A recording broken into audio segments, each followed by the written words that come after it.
I've seen Clyde Edwards-Helaire in his debut in the NFL, 25 carries, 138 yards, and a touchdown. He had no catches, though. We talked so much about what he could do in the passing game. He was targeted twice with 0 catches. So it's, by the way, it's Clyde Edwards-Helaire. No H. H is silent, something we're all learning now, especially those of us that didn't watch a whole lot of college football last year. Clyde Edwards-Helaire. And he got it done. And that's what the Chiefs needed. That was their gamble. And here's a little reaction from last night to what Edwards-Helaire did in his first game in the NFL. He is a tough son of a buck.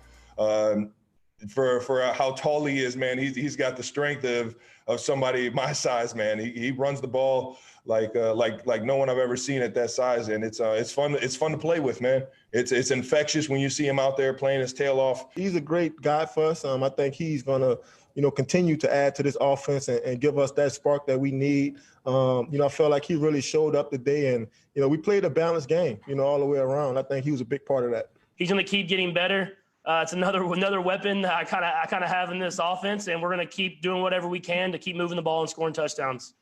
Ultimately, I'm now just trying to take it all in. Still doing interviews. Still haven't got a chance to text my mom or hit like as far as talk to any family. So ultimately, when I leave and head home, and I think it'll all start to hit then. But for the most part, I'm still on my game, still feeling like I could go out there and play 2 more quarters.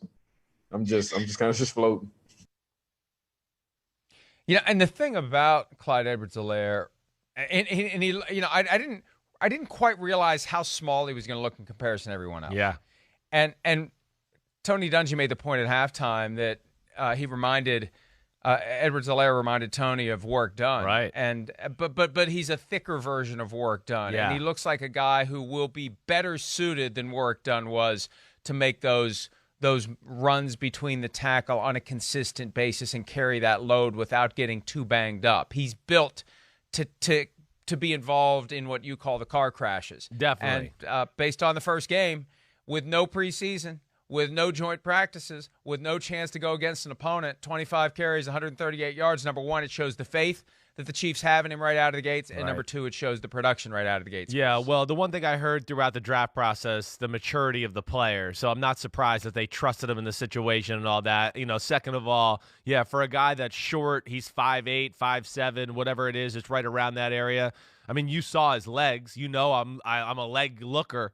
His butt and legs, they've got some serious power in them. And that's why, to what Travis Kelce's saying, there's a few times where J.J. Watt was on his back hitting him and he couldn't, bring him to the ground. I mean, it's unbelievable. But then, what we saw, on that touchdown run, that's where I think he's just so special. His ability the vision to see something, put his foot in the ground, stop, let the defender go by, reaccelerate. He's not a guy that's going to go for 70 and 80-yard touchdowns, but other than that, he has got it all. And his restart ability, acceleration, quickness, put your foot in the ground is elite for the NFL. And that's where I think he's going to make this Kansas City offense to a point where, you're going to have to reassess. If Andy's going to be patient with the run like that, and they're willing to have this underneath attack, it's not going to let teams just sit back and play, let's bend and don't break. Because you're just going to bend and then you're going to break. They're too good.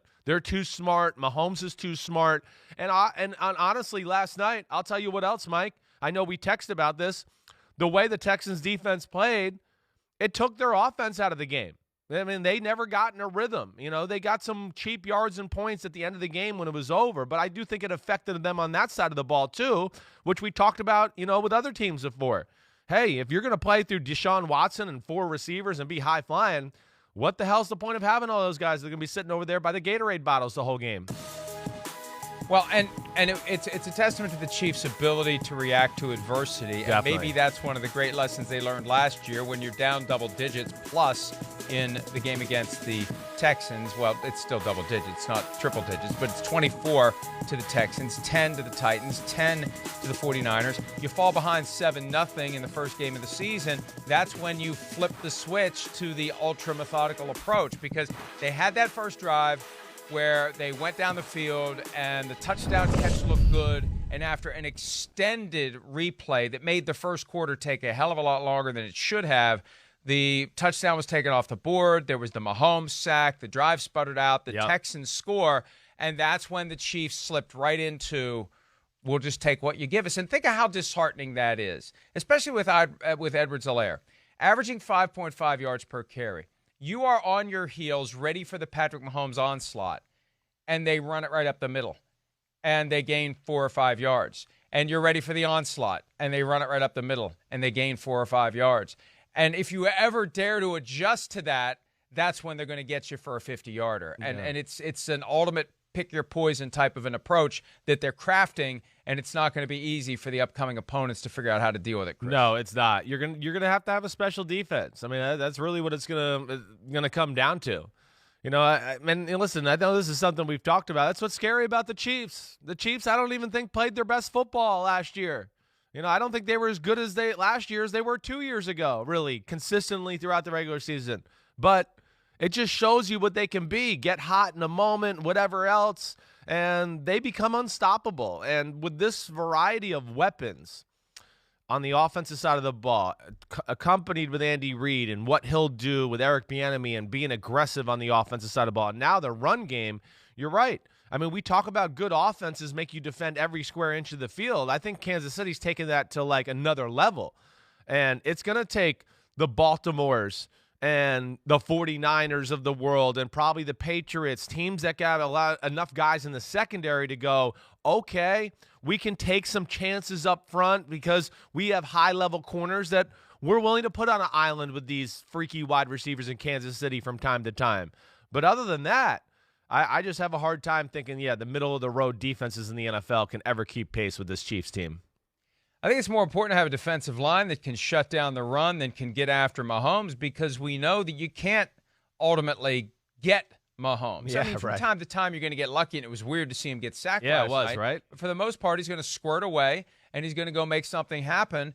And if you can just shut down the running game and force them to be one-dimensional, I think that's going to be the key to have any chance against the Chiefs. Force them to be one-dimensional against the pass and hope that you can shut them down. They did a good job with Tyreek Hill last night, doubled him most of the game. He only had 5 catches for 46 yards, 1 touchdown late, spread the touchdowns around, 3 of them, 1 to Hill, 1 to Travis Kelce, 1 to Sammy Watkins. Sammy Watkins benefits from the extra attention paid to Tyreek Hill, 7 catches, 82 yards. It shows you why they found a way to work out a contract with Sammy Watkins. It would keep him around because otherwise you got to thrust someone else into that role of the beneficiary of Tyreek Hill being doubled. Yeah, exactly. He's, and I think you see last night when Sammy Watkins is healthy, he's special. Like we saw in the Super Bowl when he ran by Richard Sherman. His ability to catch the ball and then just explode upfield to where, okay, he caught the ball at 8 or 9 yards, but how many times did he do that? And then within 2 steps, he's upfield and he's kind of getting tackled with people around him, but he got an extra 7, 8 yards where you go, well, you got 15 yards, caught the ball at 8. I mean, unreal that way. And you're right, he'll continue to be the beneficiary of what you have to do because Tyreek Hill is, one of the fastest guys on the planet. You got to have extra attention on him. There's really maybe 1 or 2 corners in football that you're going to be able to trust with him regularly throughout the game. I can't say that word. So the Texans don't have one of them. So they had to protect him. And then therefore that makes Kansas City even tougher. And it's why they're so fun to watch. It really is, because this talent and everything about it is just, it's kind of can't miss TV. Admitting you can't say the word does not make it not a regularly. Regularly. I would understand if it was something like onomatopoeia or something like that, but it's regularly. I don't know. It's not coming out of my mouth. Relax. It doesn't even have a tilde in it. All right. Hi, I'm Mike Tirico, and thanks for watching. Make sure to hit subscribe for the latest news and highlights from NBC Sports.